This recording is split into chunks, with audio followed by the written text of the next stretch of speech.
Question और पूछ लेते हैं कि क्या आप आपका जो भी मूल देश होगा उस देश में आप किसी ऐसे आदमी को रहने दोगे जो रहे आपके देश में लेकिन वो काम करे चाइनीज गवर्नमेंट का, रहने दोगे आप? पता नहीं कितनी बांग्लादेशी तो इंडिया में घुसे हैं साहब, कौन देख रहा है किसको है? ये व्हाट अबाउट देखा ना? हाँ, ये है व्हाट अबाउट मी।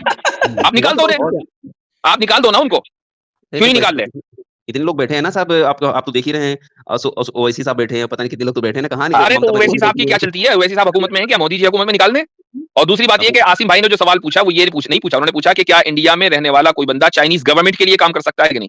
जिन बांग्लादेशियों की आप मिसाल दे रहे हैं वो बांग्लादेशी गवर्नमेंट के लिए काम नहीं कर रहे, क्योंकि हम तो कह रहे हैं बांग्लादेशी गवर्नमेंट इंडिया के लिए काम कर रही है, हम तो उतना आगे जाकर बात करते हैं।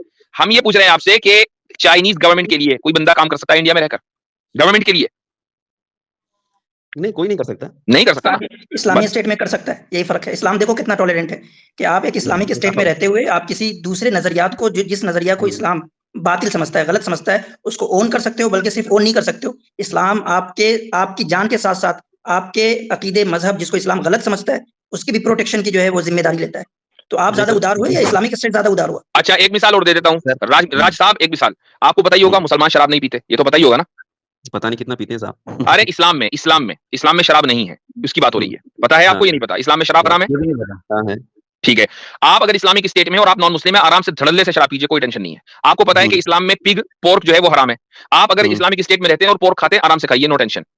ठीक, आपको पता है कि अब आप देखिए, अभी थोड़ी देर पहले एक साहब आए थे विनोद जी, उनसे जो है कॉमन सिविल कोड यूसीसी के ऊपर बात हो रही थी, ठीक है?